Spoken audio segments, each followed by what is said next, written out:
My name is Prachi. Until the year 2015, the Starbucks pumpkin spice latte didn't even contain any real pumpkin. The flavor just came from cinnamon, nutmeg, and cloves. And this is a video featuring all of my October faves and hates.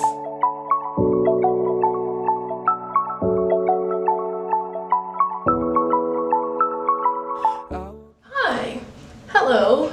This is my second time recording this because I recorded it the first time, edited it all the way through, and then right before I exported it, I, without realizing it, fully deleted the entire audio track. And then after the video had exported without any audio, I just deleted all of the original files because I have a very tiny computer and I was running out of space on my hard drive.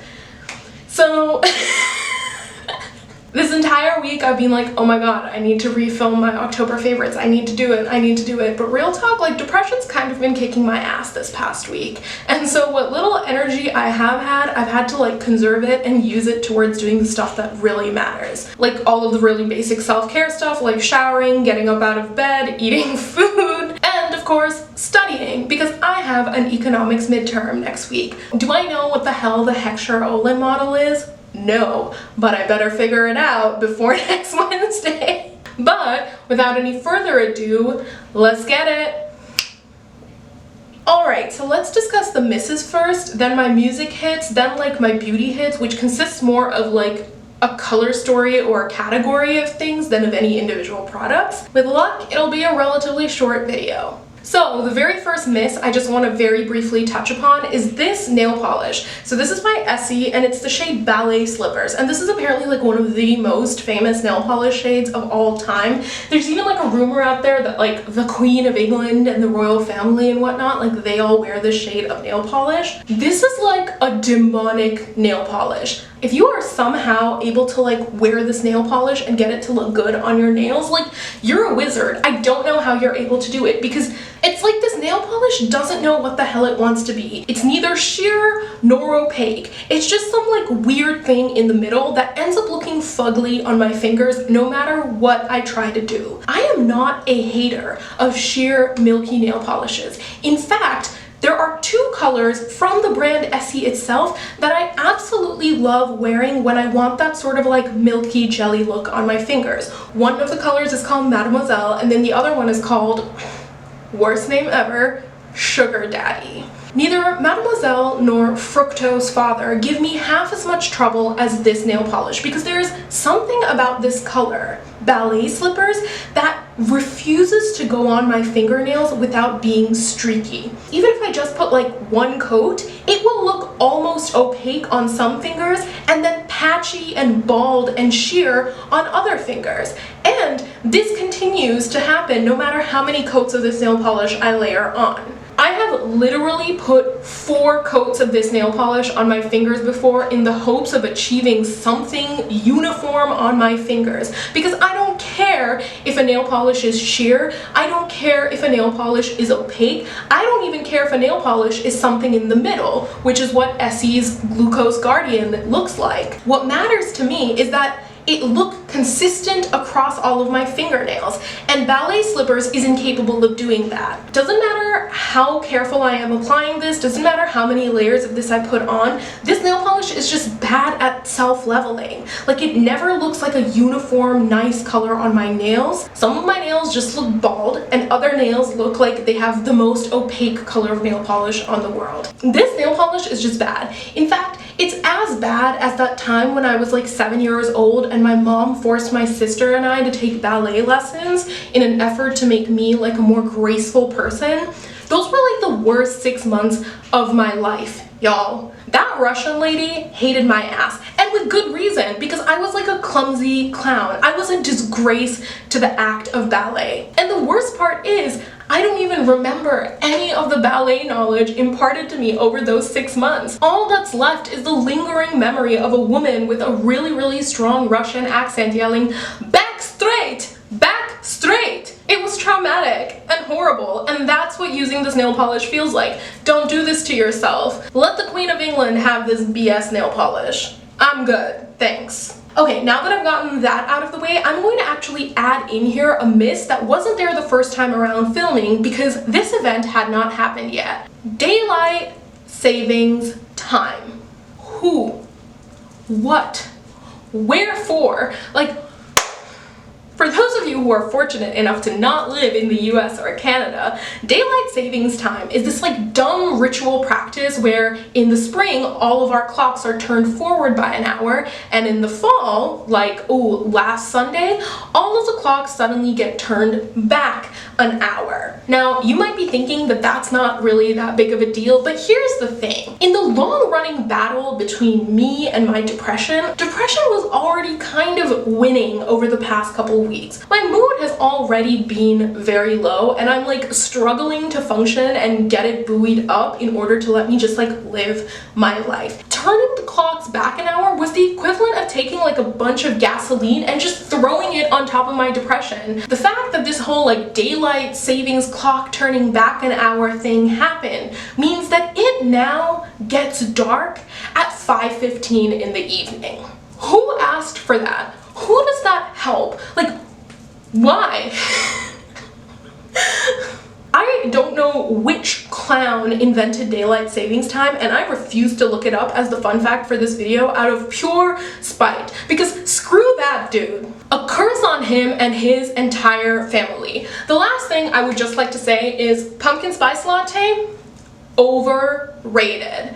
The best fall drink at Starbucks is, without question, the salted caramel mocha. I do not take constructive criticism. My opinion is the right opinion, and that's that on that. Thank you for your time. Let's move on to the hits. Whew, got a little bit spicy there. So let's do my 2 music faves first and then the beauty faves category. I think the best way that I can express why I really like the first song that I like is by describing the vibe it sort of conjures up every time I listen to it. Imagine for a second that it's like a chilly autumn evening and you slip into an underground jazz club. The kind where like the entire atmosphere is hazy with smoke and there's like a live band playing. There's a pianist, a bass player, a drummer. You situate yourself with your drink and a spotlight suddenly goes on stage, and through the haze and smoke of the jazz club you spy a singer wearing a long plush velvet robe who opens his mouth and starts to sing in a voice as rich as honey and as warm as cashmere, a beautiful, plaintive, jazzy soul song. You don't really know what he's singing about. It's not in a language that you understand, but it doesn't really matter. And so you just let yourself be wrapped up in the sultry velvet tones of his voice as you sit there nursing your drink in this dimly lit and hazy jazz club on a crisp and cool autumn afternoon. That is the feeling of the song Singularity by V of BTS. If you are interested in experiencing that feeling, I will link the song up in the cards. Now, the second song that I really liked in the month of October was one that I rediscovered while rewatching Psych, which is a TV show that I used to watch and enjoy watching when it first came out in like the late 2000s. And as I was rewatching the show, I came across this song, which is a song that I was obsessed with in the late 2000s and early 2010s. It's a song by the group Bloc called Here We Are. I don't really have words necessarily to describe this song. I suppose the genre would be something along the lines of like indie rock. And it's a song that I really like because every time I listen to it, I always exit it feeling a lot lighter and more positive and just happy than I did before. It's a song that builds really beautifully, and like the bridge and ending part of the song is just like, it's so good. I wish I had the words. Oh my god, wait. There's this book I've been reading. It was in like my last month's favorite called Euphoria, and there's a passage from that book. Let me find it. I will, by the way, probably do like a book wrap up sometime this month in November once I like feel like I've read enough books that I want to have a conversation about them. The context for this conversation is these 2 anthropologists are talking about their favorite part of the work that they do, right, when they're working with tribes. And the female anthropologist character in this book, Nell Stone, she says in the passage which gives the book Euphoria its name, She talks about what her favorite moment is, and she says, "It's that moment about 2 months in, when you think you finally got a handle on the place. Suddenly, it feels within your grasp. It's a delusion, you've only been there 8 weeks, and it's followed by the complete despair of ever understanding anything. But at that moment, the place feels entirely yours. It's the briefest, purest euphoria." That is how that song makes me feel. It's like when you're working really hard towards something and then you just suddenly figure it out. You have this like one brilliant moment of an epiphany and you're like, I got this. Like I figured it out.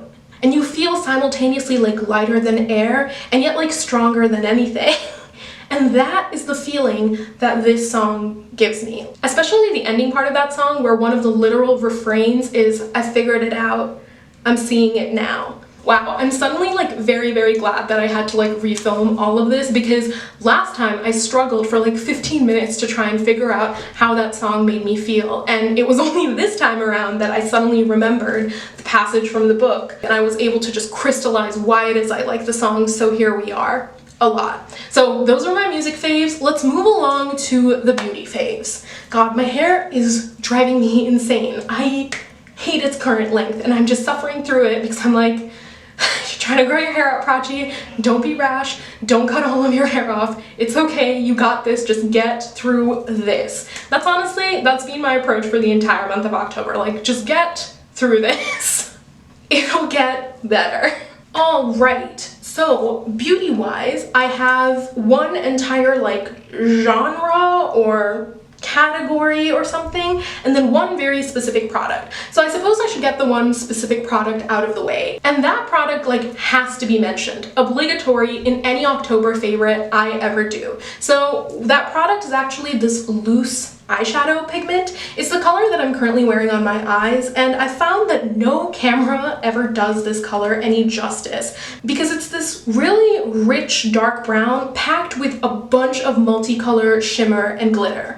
And the reason why this particular color, this particular pigment, has to make it into any and all October favorites I ever film in my life is because the name of the color is Nick Cage Raking Leaves on a Brisk October Afternoon. At the initial start of my no buy year, when I had just gotten rid of all of my other eyeshadow pigments, this one I had kept because, first of all, it was the very first eyeshadow pigment I ever bought, and secondly, it's a very, very beautiful color. I'm a sucker for rich, brown, bronzy, shimmery eyeshadows, and that is what this is. It's a loose pigment, so like you definitely have to use it with like glitter glue or Fairnay's Pixie Epoxy, or you need to use it wet, but I don't mind. I'm not a person who thinks I need to be using like 3 to 5 different shades of eyeshadow in order to form a complete look. Most of the time I'm just taking one shimmery thing and smearing it all over my lid. That's literally what I did with this pigment today. It's the only thing on my eyes. And so because of that, I find that loose pigments aren't really that time consuming, right? In fact, to me, using one loose pigment all over my entire eye is much less time consuming than like using 3 colors in an eyeshadow palette to try and construct a look. Of all of the pigments I own, this is still my absolute favorite, and since it's October, I figured I would give Shiro Cosmetics and Nick Cage a shout out. So the very last thing that I want to shout out as a beauty fave for the month of October is the color orange. I have been fully in love with the color orange in any and all forms, any and all makeup steps.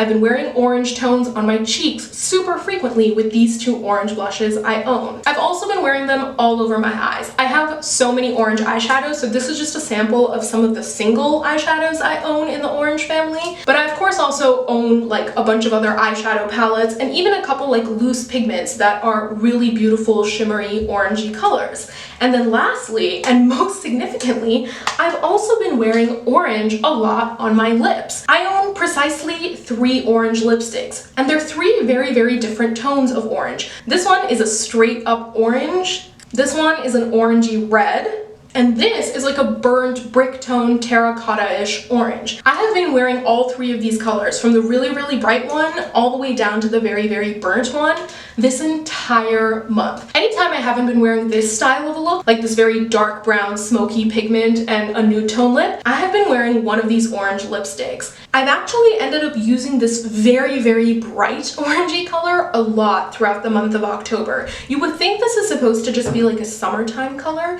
but what I ended up doing, because this is actually a very like creamy, satiny formula, is I would often wear it blotted down on my lips to sort of tape down the intensity, and that made it like a much more wearable color even for the fall. I definitely ended up doing a lot of monochrome looks, so where I would use like the same blush for both my eyes and my cheeks, and then I would try and recreate a similar color using my existing orange lipsticks on my lips as well. And the vast majority of those looks were very like subtle and wearable, but I also dabbled in using this really, really bright orange lipstick in particular to do some much more dramatic, monochromatic, igari draped blush style looks, where I would take this lipstick color, wear it blotted out on my lips, but then also use it as blush to create this sort of very dramatic C-shaped look, and I'd also work it into like the crease and outer corner of my eyes. I didn't take very many photos throughout the month of October, but I'm gonna see if I have a photo of that look and put it up here. If you're interested in like the specific products that I held up to show you, I'll list them all down in the description box below, but I'm very deliberately like not saying the names of any of these products because my favorite thing wasn't any one individual product, it was the entire color family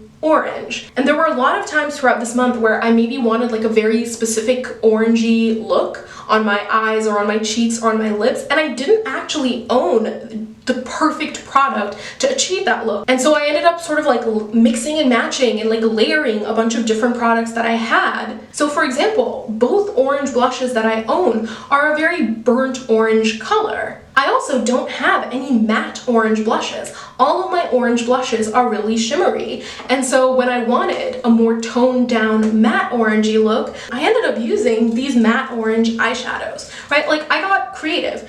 I was inspired just by the color as a whole, and then instead of going out and then buying a bunch of stuff in that color, which would have been super easy for me to do because orange is like a ubiquitous color in all of the like fall, autumn makeup collections. There's so much of it out there on the market for me to buy. And instead of going out and buying any of that, I just figured out like new ways to repurpose all of the stuff that I already owned to create increasingly more beautiful and pretty looks within the orange color family. So those are all of my October hits and misses, folks. I just realized I like never say this at the end of my videos because I assume it's like implied that I want to hear all of y'all's thoughts. But I figured this time I should maybe like make the request explicit, like because I genuinely really love hearing about other people's favorite things, because oftentimes that's the way that I get introduced to favorite things. So what were your favorite and least favorite things in the month of October? And just like this video is absolutely not restricted to makeup. I talked about music, I quoted a book, I hated on some abstract concepts like daylight savings time and a pumpkin spice latte. Like, you don't have to like restrict yourself to just makeup and beauty faves and hates in the comments below either. I just want to hear what you've been loving and what you've been hating. Let the space down in the comments below be a safe space for you to vent your feelings. Unless your feelings are about the pumpkin spice latte being better than the salted caramel mocha, those feelings are not valid. Please don't leave them down in the comments below. I will block you. And just in case anyone doesn't understand sarcasm, I'm being sarcastic. I will not actually block you, but we will have a spirited discussion in the comments down below, and I will ask you to defend your point of view because I just don't see it. I don't see it. I am not here for your pumpkin spice propaganda. God, what a turn this video took. As always, thank you so much for watching, and I hope you have a great upcoming week. And even if the rest of your week ends up becoming messy and imperfect, I hope that you're still able to create and experience some truly beautiful moments. Thanks for watching. Bye!